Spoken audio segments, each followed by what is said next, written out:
ITI electrical adventure channel में my dear friend आपका स्वागत है। दोस्तों आज हम 234 नंबर से 252 नंबर तक जो ट्रांसफार्मर के मोस्ट इंपॉर्टेंट एमसीक्यू हैं उसको यहाँ पे सलूशन करेंगे। ठीक है, आपको हम बता दें कि ट्रांसफार्मर चैप्टर से सबसे ज़्यादा क्वेश्चन बनते हैं। ज़्यादातर वाइबा जब भी लिया जाता है तभी ट्रांसफार्मर का क्वेश्चन उठाया जाता है। मोस्ट इंपॉर्टेंट चैप्टर है, इसे आप कोशिश करिएगा 2 से 3 बार पढ़ने के लिए, साथ ही इसके न्यूमेरिकल को भी हल करिएगा। इस पीडीएफ में न्यूमेरिकल तो नहीं दिया, लेकिन हम आशा करेंगे आपको अलग से न्यूमेरिकल का हल जरूर कराएंगे। ठीक है, तो 234 नंबर है तो हमने यहाँ पे कर चुके हैं, 234 तक हमने कर चुका। अब 235 से स्टार्ट करेंगे। ठीक है, 235 दिया, how does the moisture the control lead in the breath feeder in the power transformer, यानी पावर ट्रांसफार्मर में लगे हुए ब्रीदर में नमी को कैसे नियंत्रित किया जाता है।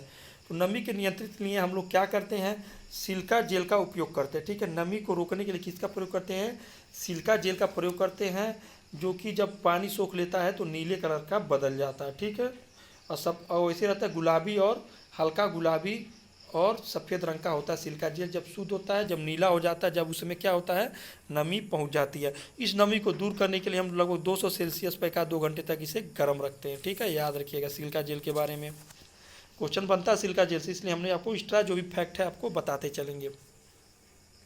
फिर लिखा है 36 number, which power loss exceed by open circuit test on transformer. Transformer open circuit test परीक्षण द्वारा किस शक्ति हानि का आकलन किया जाता है।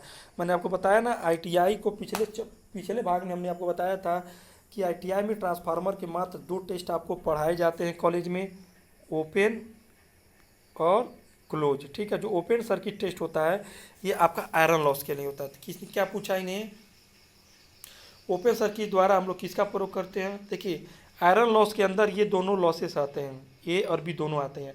ठीक है, तो इसे हम लोग क्या कहते हैं, कोर लॉस या आयरन लॉस। ठीक है, इसे हम लोग कहेंगे ऑप्शन नंबर डी आपका सत्य होगा। और कोर लॉस के अंदर ये दोनों आपके कंसीडर करते हैं। ठीक है,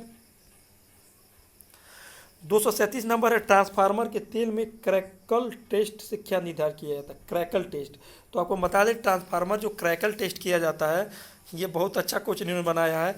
जब ट्रांसफार्मर के अंदर जब नमी हो जाती है, ठीक है, नमी आ जाती है उसके तेल में, तो रॉड को गर्म करके उसके अंदर जब डाला जाता है तो सूं और ची का जब आवाज़ आता है तो वही आपका क्रैकल टेस्ट कहलाता है। तो ऑप्शन नंबर आपका 20 सही है। ठीक है, क्रैकल टेस्ट यानी ट्रांसफार्मर के तेल की जाँच, उसके अंदर नमी है कि नहीं है। पावर ट्रांसफार्मर का कोर बनाने के लिए किस सामग्री का उपयोग किया। देखिए, पावर के लिए हम लोग किसका प्रयोग करते हैं, तो ये बहुत अच्छा क्वेश्चन बनाया है। आप लोग थोड़ा सा कंफ्यूज हो सकते हैं, तो इसके लिए हम लोग प्रयोग करते हैं, ऑप्शन नंबर आपका यहाँ पे डी है, कोल्ड रोड ग्रेडिएंटेड। ठीक है, ग्रेन ओरिएंटेड, तो ये आपका प्रयोग किया जाता है पावर ट्रांसफार्मर। ठीक है, इसे रवादार कोर भी कहा जाता है। ठीक है, 239 नंबर है, ट्रांसफार्मर का क्या नाम है। तो ये सबसे आसान क्वेश्चन हमको लगता है। ठीक है, थोड़ा सा भी आपने पढ़ा होगा ट्रांसफार्मर का नाम को पता चला गया होगा। ठीक है, आपने आईटीआई में पढ़ा होगा, ऐसे करके कोर बना देते हैं टीचर। ठीक है, फिर ऐसे ऐसे करके इधर बाइंडिंग कर देते हैं, इधर करके इधर करते हैं, और इधर से क्या करते हैं, मैग्नेटिक फ्लक्स दौड़ा देते हैं, तो इसे कहते हैं कोर ट्रांसफार्मर। तो यही तो बना है कोर ट्रांसफार्मर। ठीक है, तो ये कोर सर्किट डायग्राम है, ये पूरा पिक्चर दे रखा है। तो ऑप्शन नंबर क्या हो जाएगा आपका, बी हो जाएगा, कोर ट्रांसफार्मर। ठीक है, ऑटो ट्रांसफार्मर में एक बाइंडिंग होती है, सेल टाइप में कहीं पे दोनों किए जाते हैं। 240 नंबर है, पावर ट्रांसफार्मर में विस्फोट वेंट प्रकार का क्या प्रयोग होता है, एक्सप्लोजन वेंट का प्रयोग। तो आपको हम बता दें, एक्सप्लोजन वेंट यानी जब ट्रांसफार्मर का आप जब निर्माण करते हैं तो उसी समय जब पावर ट्रांसफार्मर में ही इनका प्रयोग किया जाता है। ठीक है, तो हवा को छोड़ने के लिए नहीं, हवा को छोड़ने के लिए तो हमारा ब्रीदर है। ठीक है, एक्सप्लोजन वेंट नहीं है। उष्मा को छोड़ने के लिए नहीं, उष्मा छोड़ने के लिए हमारा पूरा उसमें कूलिंग सिस्टम लगा हुआ है। ठीक है, तो ऑप्शन नंबर आपका सी दिया, प्रेशर, यानी एक्सप्लोजन वेंट है जो प्रेशर को निकालता है। यानी जब कभी कभी बोल्ट रिले जब काम नहीं करता है तो ट्रांसफार्मर के अंदर जब तेल का दबाव बहुत अधिक हो जाता है, उस तेल को निकालने के लिए एक्सप्लोजन वेंट का प्रयोग किया जाता है। अगर एक्सप्लोजन वेंट नहीं लगाया रहेगा तो आपका क्या होगा, ट्रांसफार्मर में ब्लास्ट हो जाएगा। इसको रोकने के लिए हम लोग करते हैं। ठीक है, लेकिन उसके बावजूद ब्लास्ट कभी कभी हो जाता है। 241 नंबर है, which the function of the Buchholz relay in power transformer, यानी बिजली के ट्रांसफार्मर में बोकोज रिले का क्या काम है। ठीक है, तो तापमान से सुरक्षा या तेल की प्रवेश की नमी सुरक्षा, इसके लिए तो आपका ब्रीदर लगा होता है, पहले ही गलत। टैंक में दबाव लोडिंग से सुरक्षा, इसके लिए एक्सप्लोजन इवेंट होता है। ऑप्शन नंबर अति भार लघु दोनों की सुरक्षा, ऑप्शन नंबर आपका डी यहाँ पे करेक्ट बनता है। मैंने बताया था ना कि एमसीबी का काम करता है बुकोल रिले। 242 नंबर है, क्या विभव ट्रांसफार्मर की प्राथमिक पतली तार और बड़े संख्या में घुमाव को कुंडलित किया जाता है? तो आपको बता दें 42 नंबर का आपका क्या हो जाएगा, ऑफन द हाई इंडक्टेंस के लिए, ठीक है। प्राइमरी साइड में देखिए आपका जब हाई वोल्टेज आएगा तो इधर जब वाइंडिंगों की संख्या रहेगी तभी तो ये वोल्टेज को रोकेगी और तभी तो पैदा करके सेकेंडरी में देगी। तो ऑप्शन नंबर आपका क्या हो जाएगा, उच्च प्रेरक प्रदान करने के लिए, ठीक है। 43 नंबर है, whether why distribution transformer normally connect the primary delta and secondary, यानी प्राइमरी और सेकेंडरी जो कनेक्शन होता है डिस्ट्रीब्यूशन ट्रांसफार्मर का क्यों डेल्टा और स्टार में किया जाता है? तो आपको सबको पता है, आपके गांव में जितना भी ट्रांसफार्मर लगे हैं तो एक तरफ 3 तार रहेंगे और एक तरफ 4 तार होंगे, यही तो आपने देखा है अपने यहाँ ट्रांसफार्मर में, ठीक है। तो उसके लिए किसका प्रयोग होता है, देखिए क्या लिखा है, अति भारण से बचाने के लिए नहीं, निरंतर वोल्टेज रखने के लिए नहीं, ट्रांसफार्मर में नुकसान को कम करने के लिए नहीं, 3 फेज 4 पार प्रणाली के लिए सही, 3 फेज 4 वायर के लिए हम लोग इसका प्रयोग करते हैं। और रहेगा ये किसके लिए, निरंतर, ये वाला, ये भी होता कब, जब आपको ये ऑप्शन नंबर डी नहीं होता तब, ठीक है, निरंतर वोल्टेज के लिए, ठीक है। 244 नंबर है, अभी आपके 8 क्वेश्चन बचे हुए हैं, आप पेशेंस बनाए रखिए, पढ़िएगा, बहुत अच्छे क्वेश्चन इन्होंने पूछे निम्मी के द्वारा।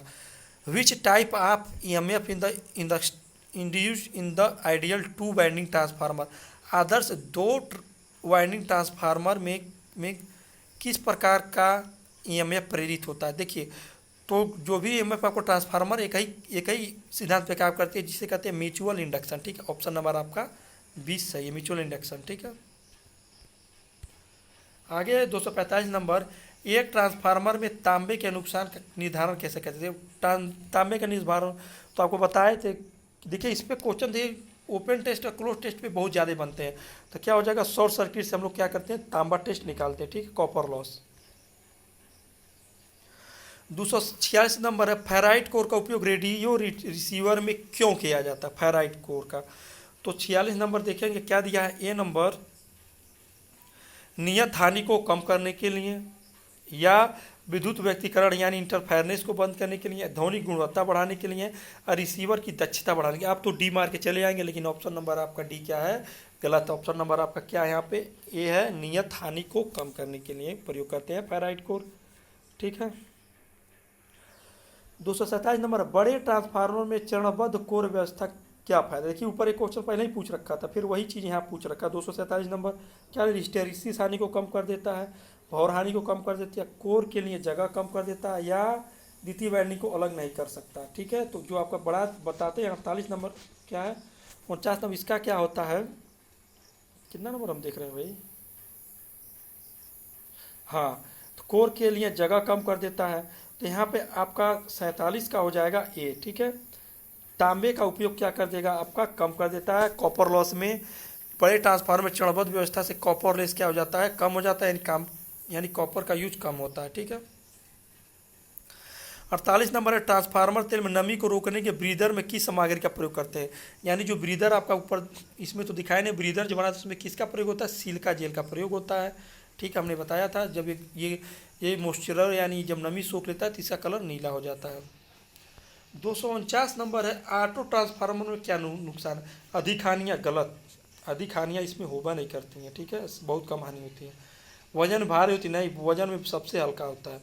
वोल्टेज रेगुलेशन खराब होता नहीं, अच्छा होता है, ठीक है। 49 देखते हैं क्या लिखा है भाई, द्वितीयक वाइंडिंग को अलग नहीं कर सकते, ऑप्शन नंबर आपका डी सही है, यानी द्वितीयक वाइंडिंग को इसमें क्या कर सकते, अलग नहीं कर सकते, ठीक है। एक ही वाइंडिंग इधर कर देंगे, तो एक वाइंडिंग इधर से लेंगे तो इधर से कम वाइंडिंग, ये सेकेंडरी हो जाएगा, ये प्राइमरी हो जाएगा, ये प्राइमरी और ये सेकेंडरी हो जाएगा, ठीक है, कभी भी चेंज हो सकते हैं। लिखा है which cooling method use the pole mounting distribution transformer, यानी आपके पोल माउंटिंग, यानी आपके गाँव में जो पोल लगा है पोल माउंटिंग, ध्यान दीजिए क्वेश्चन पढ़े, पोल पे देखते हैं आपको ट्रांसफार्मर लग जाता है। तो यहाँ पे इन्होंने पूछा किस प्रकार के शीतलन विधि का उपयोग करते हैं। तो यहाँ पर सीधी सी बात है, जब पोल माउंटेड है तो एयर नेचुरल, प्राकृतिक हवा द्वारा यहाँ पे हम लोग क्या करते हैं, तेल को ठंडा करते हैं। ठीक है, तेल प्राकृतिक वायु, ऑयल नेचुरल, एयर ब्लास्ट, इसका सत्य पावर ट्रांसफार्मर में इन सबका प्रयोग किया जाता है। ठीक है, तो आपका 50 का हो जाएगा। देखिए वायु प्रकार हमने, देखिए वायु प्रकार का यहाँ पे ऑप्शन हमने ओवर एक्साइटेशन में मार दिया, ऑप्शन नंबर आपका डी हो जाएगा, क्योंकि ऑयल नेचुरल एयर, तेल को प्राकृतिक हवा यानी प्राकृतिक तेल और प्राकृतिक हवा के द्वारा हम लोग क्या करते हैं, ठंडा करते हैं। यानी जो आपका ट्रांसफार्मर बना होता है, आप देखते हैं कि उसमें क्या होता है, तेल भरा होता है, उस तेल को ही ठंडा किया जाता है। जब तेल ठंडा होगा तो बाइंडिंग ठंडा होगा, तो ऑप्शन नंबर आपका डी बन के आएगा। ठीक है, ओवर एक्साइटिंग में दूसरा क्वेश्चन गलत हो गया है। 251 नंबर है, ट्रांसफार्मर कोर में स्टील का सिलिकॉन स्टील की संरचना कितनी होती है। ठीक है, देखिए आपको पता है सिलिकॉन में जिसमें इसका जो ऑप्शन होगा आपका ऑप्शन नंबर ए होगा 97.3%, लेकिन इसके आंसर शीट में आपका शायद कुछ और दिया है। ठीक है, 51 का, 51 का देखते हैं, 51 के इन्होंने क्या रखा है, 51 का सी रखा है, जो एकदम सरासर क्या है आपका गलत है। 51 का सी हो ही नहीं सकता। ऑप्शन नंबर आपका क्या होगा, यही हो सकता है। अगर आपको मैं इसीलिए मैंने गूगल की शॉर्ट स्क्रीन रख रखी है, आप देख सकते हैं इसने क्या दिया है। लग रहा फ़ोन हमारा हैंग कर गया क्या, नहीं ऐसी बात नहीं है, बता रहे हैं। ये आपका, हाँ देखिए ये इसके, देखिए मैंने स्क्रीन शॉट रखा है मैंने आपके, क्योंकि आपकी कन्फ्यूजन होगा कि इस आंसर शीट में कुछ और दिया, सर कुछ और पढ़ा रहे थे, इसको मैंने दूर करने का। देखिए लिखा है silicon steel soft magnetic material that use the electric power transformer motor and generator high silicon costing 3.2% which increase the electric resistivity in the iron the therefore reduce the eddy current. यानी eddy current को कम करने के लिए हम लोग silicon steel core का प्रयोग करते हैं, और इसमें अधिकतम कितना परसेंट होना चाहिए, 3.2। नियमित बुक में कहीं तीन भी दिया है, 3 से 4% या 5% दिया है। ठीक है, लेकिन इसने क्या किया, सरासर यहाँ पे क्या आपका गलत दे रखा है। ऑप्शन नंबर सी 3 से 93% स्टील और सिलिकॉन आपका 7%। ऑप्शन नंबर सी आपका गलत होगा, ऑप्शन नंबर ए आपका सही होगा। लेकिन जब एग्जाम में आप निम्मी के एग्जाम में बैठ रहे हैं, इस समय अगर सीबीटी एग्जाम हो रहा है, तब ए को मत मारिएगा, मारिएगा सी को। ठीक है, सी को सही करिएगा। लेकिन हाँ जहाँ कॉम्पिटिटिव एग्जाम में जा रहे हैं तो ऑप्शन नंबर ए को मारिएगा। ठीक है, शायद कहीं अगर सीबीटी एग्जाम में इसी का आंसर शीट इन्होंने अपलोड कर रखा हो, तब तो आपका 1 नंबर गलत हो जाएगा। ठीक है, लेकिन करेक्ट आपका 100% ए ही है। ठीक है, हमने इसीलिए आपके प्रूफ के लिए स्क्रीनशॉट रखा था। 52 नंबर है, बिजली के ट्रांसफार्मर में टैप चेंजिंग का उद्देश्य क्या है, यानी टैप चेंजर का प्रयोग किस लिए कहता है। तो जाहिर सी बात है, प्राथमिक को एक्यूरेट रखते हैं और सेकेंडरी को हम लोग क्या करते हैं, चेंज करते हैं। ठीक है, तो आपका क्या हो जाएगा, 252 नंबर का आपका हो जाएगा बी ऑप्शन, वितरण वोल्टेज अनुपात को बदलने। ठीक है, टैप चेंजर का काम क्या हो जाता है, वोल्टेज का क्या कहता है, बिजली ट्रांसफार्मर टैप चेंजिंग का क्या होता है, वोल्टेज के अनुपात को क्या करते हैं हम लोग, बदलते हैं। यानी आपको पता होगा जब आपके घर जब स्टेपलाइजर लगा होता है, तो आपके घर जब वोल्टेज कम आती है तो स्टेपलाइजर के नाब को घुमा के हम लोग क्या करते हैं, वोल्टेज को थोड़ा कुछ बढ़ा देते हैं, जिससे हमारे आराम से विद्युत उपकरण चल सकते हैं। दोस्तों आज के लिए इतना ही। हमारा यहाँ पे सेमेस्टर 2 ख़त्म हो रहा है, इलेक्ट्रीशियन फर्स्ट ईयर। जो फर्स्ट ईयर के छात्र हैं उनके लिए यहाँ पे ये MCQ की लास्ट पार्ट है। इसके बाद निम्मी का कोई नहीं आएगा पार्ट, अभी इलेक्ट्रीशियन सेकेंड ईयर का पार्ट आएगा। और प्लस हम आपको बता देते हैं कि अब आगे से हम कोशिश करेंगे कुछ अच्छे थ्योरी के लिए और साथ ही MCQ क्वेश्चन की रिवाइज के लिए। ठीक है, आज इतना ही, फिर मिलते हैं नेक्स्ट वीडियो में। आपके दोस्त और जो भी फ्रेंड सर्किल है वहाँ पे अगर study group material, study group कोई भी व्हाट्सएप ग्रुप है, वहाँ पे ज़रूर इस वीडियो को शेयर करें। ठीक है, bye bye, tata, take care.